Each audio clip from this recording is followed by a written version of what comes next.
Hello everyone, welcome to decode exam defence. मैं हूं नूरुसलाम और मैं स्वागत करता हूं आपका डिकोड एग्जाम में।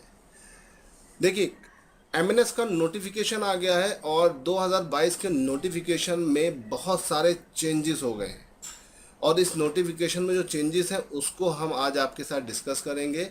और कौन कौन सी चीज़ आपको याद रखनी है, ध्यान रखनी है फॉर्म भरते टाइम, ये चीज़ ध्यान रखिएगा। और जिन जिन लोगों ने अगर अभी भी बहुत सारी चीज़ें नहीं की हैं तो भाई 2 से 3 दिन बचा है, वो सब चीज़ें कर लो वरना डेट निकल जाएगी। तो इस वीडियो को पूरा देखिएगा तो आपको समझ में आ जाएगा कि आपको क्या क्या करना है। देखिए, पहली चीज़ तो MNS military nursing service class 1 officer बनने के लिए फीमेल्स कैंडिडेट को परमानेंट कमीशन के लिए एकमात्र पहले का रास्ता था, अब तो एनडीए भी हो गया है। और इसमें आप आर्मी मेडिकल कोर में जाते हैं और सिलेक्ट होते हैं। अब अगर हम बात करें तो बीएससी नर्सिंग का ये कोर्स है, इसमें इनरोल होने के लिए इंट्रेंस होता है। और इस बार पहले तो इनका सेपरेट एग्ज़ाम होकर उसी से ही सब चलता था, बट इस बार क्या डिफरेंस है, इस बार क्या नया है, हम आज उस पर चर्चा करेंगे। आगे बढ़ने से पहले पहले देख लें कि सीट्स कितनी हैं। टोटल हमारे पास 220 सीटें हैं ऑल ओवर इंडिया। ठीक है, महाराष्ट्र में 40 है, बंगाल में 30 है, मतलब एक पुणे में 40, कोलकाता में 30, मुंबई में 40, तो कुल मिला के महाराष्ट्र में 80 सीटें हैं। न्यू दिल्ली में 30 है, लखनऊ में 40 है और बैंगलोर में 40 है। तो कुल मिलाकर 220 सीटों के लिए ही ये एग्ज़ाम हो रहा है। तो आपको एक सीट चाहिए, आप अपने पर्टिकुलर स्टेट के हिसाब से भी टारगेट कर सकते हो, वहाँ के हिसाब से भी कर सकते हो। बाकी तो इसकी एक मेरिट बनेगी, आप मेरिट में ऊपर रहोगे, आप सिलेक्ट हो जाओगे। कैटेगरी वाइज यहाँ पर रिजर्वेशन है, ये याद रखिएगा। चलिए अब आगे बढ़ते हैं। इंपॉर्टेंट डेट्स ये याद रखिएगा। पहली चीज़ तो भाई इंपॉर्टेंट डेट आपको याद रखनी है एमएनएस की, 11 मई से 31 मई के बीच में पूरा सारा का सारा आपको भर देना है। और लेट मत करो, 31 मई का इंतजार मत करो, बल्कि जल्द से जल्द भर लो। लेकिन एमएनएस का फॉर्म भरने से पहले एक फॉर्म आपको और भरना है, नीट का। नीट कंपलसरी हो गया है, नीट का पेपर देना और उसका स्कोर कार्ड होना कंपलसरी है।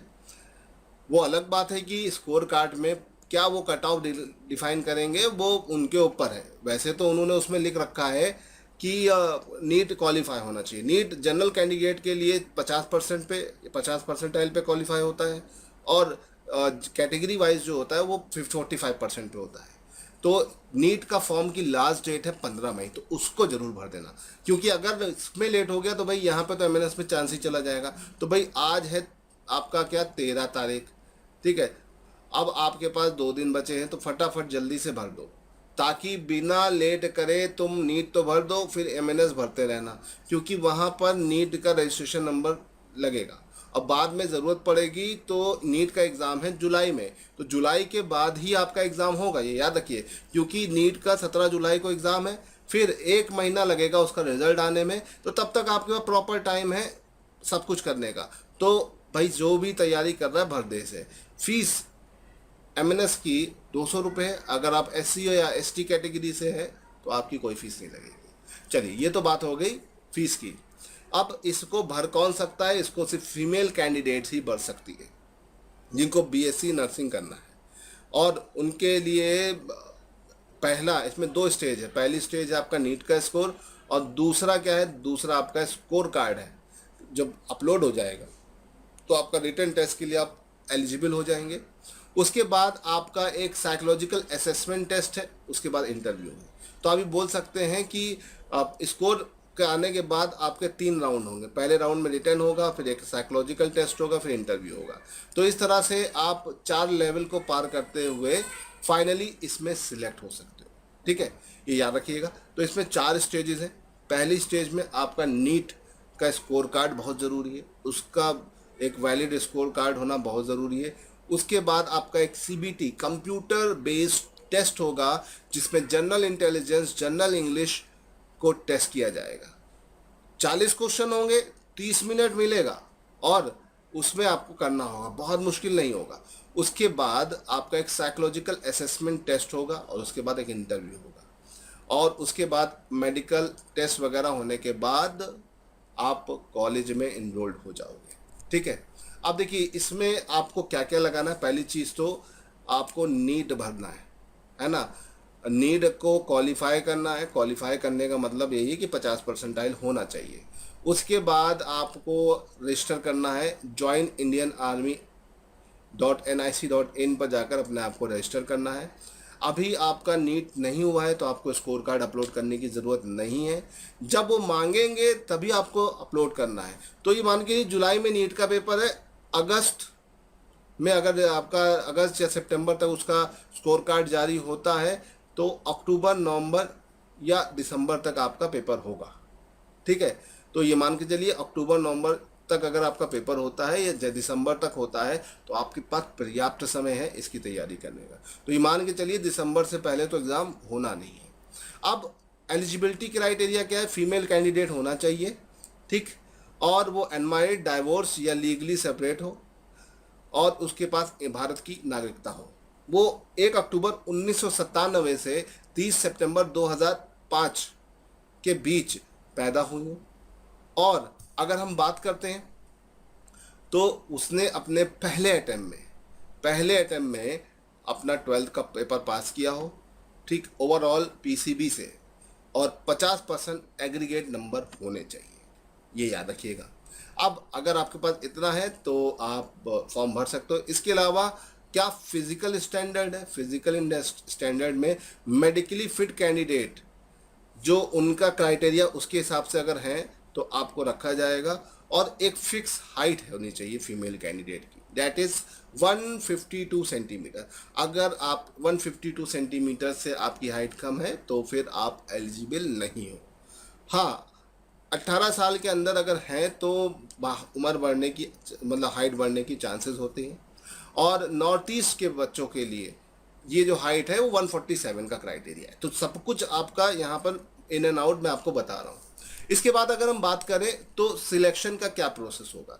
सिलेक्शन का प्रोसेस में सबसे पहले आपका जो होगा उसमें सिलेक्शन की प्रोसेस की अगर हम बात करते हैं तो उसमें सबसे पहले आएगा कि आपको फॉर्म भरने के बाद शॉर्टलिस्ट किया जाएगा नीट के स्कोर कार्ड के आधार पर, ठीक।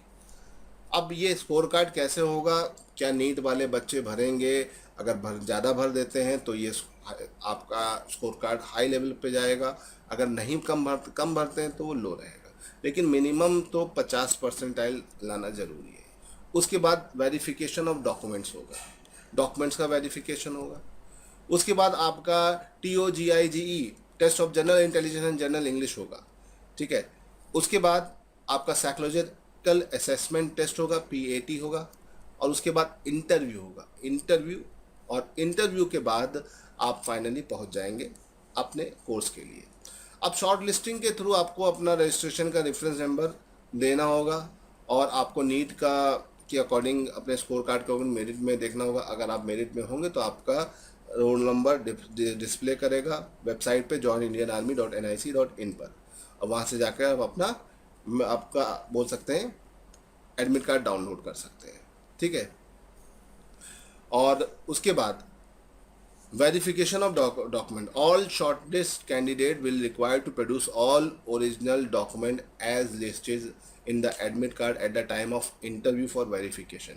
इंटरव्यू के टाइम आपका डॉक्यूमेंट वेरिफिकेशन होगा, ये याद रखिएगा, और आपको सारे ओरिजिनल एडमिट कार्ड के साथ लाने होंगे, सारे ओरिजिनल डॉक्यूमेंट्स। अगर आप ये करने में फेल होते हो तो फिर आप आगे नहीं जा पाओगे। जो भी आपने डॉक्यूमेंट्स उसमें वेरीफाई किए हैं फॉर्म भरते वक्त वो सब आपके पास होने चाहिए। इसके बाद अगर हम बात करते हैं तो आपका जो रिटन टेस्ट होगा उसका क्या क्राइटेरिया होगा। भाई कंप्यूटर बेस्ड टेस्ट होगा, पहले 150 क्वेश्चन आते थे, अब सिर्फ 40 क्वेश्चन आएंगे। 2 नंबर का एक क्वेश्चन होगा और 80 नंबर का मैक्सिमम पेपर होगा। 1/4 निगेटिव, मतलब 2 क्वेश्चन पे 0.5 नंबर की निगेटिव, और 30 मिनट मिलेगा। तो ये पूरा आपका चीज़ें दी हुई है, ये सारी चीज़ें आपको प्रोवाइड कराई जाएगी, ठीक। फिर अगर आपने रिटर्न निकाल लिया तो आपका एक साइकोलॉजिकल असेसमेंट टेस्ट होगा। ये सिर्फ क्वालिफाइंग नेचर का है, क्वालिफाइंग मतलब इसे सिर्फ पास करना है, इसके नंबर नहीं काउंट होंगे आपके मेरिट में। उसके बाद कैंडिडेट का एक इंटरव्यू होगा बोर्ड के ऑफिसर्स के द्वारा एक फिक्स डिसाइडेड वेन्यू पर, और जब आप इसको भी क्वालिफाई कर लेंगे तो फाइनली आप MNS को क्वालिफाई कर लेंगे। आपको एक बॉन्ड साइन करना होगा और फिर आपकी BSc नर्सिंग की शुरुआत हो जाएगी। बीएससी नर्सिंग करने के 4 साल के कोर्स के दौरान आपको राशन मिलेगा, मतलब खाना फ्री मिलेगा, रहना भी फ्री होगा, अकोमोडेशन भी, यूनिफॉर्म भी मिलेगी, और आपको हर महीने मंथली स्टाइफन भी मिलेगा, जो भी टर्म्स एंड कंडीशन वहाँ पे डिफाइन है उसके अकॉर्डिंग, इसे ध्यान रखिएगा, जो भी टर्म्स एंड कंडीशन है उसके अकॉर्डिंग आपको स्टाइफन मिलेगा। ये चीज़ आपको ध्यान रखना है। ये चीज़ देखिए यहाँ पर लिखी हुई है, मेंशन है, आप इसे देख सकते हैं, ठीक है। तो उसके अकॉर्डिंग आपको स्टाइफन मिलेगा, ये चीज़ याद रखिएगा। ओके, चलिए ये तो बात हो गई किसके बारे में, जो भी चीज़ें हैं एमएनएस से रिलेटेड, जो भी in and out each and everything है मैंने आपको बता दी है। वीडियो अच्छा लगा तो लाइक और शेयर करिएगा, और फॉर्म जल्द से जल्द भर दिएगा, पहले नीट भरिए फिर एमएनएस भरिए। तो गाइस आज के लिए इतना रहने देते हैं, जय हिंद। एंड वीडियो अच्छा लगा तो भाई इसको लाइक और शेयर करिएगा। Thank you so much.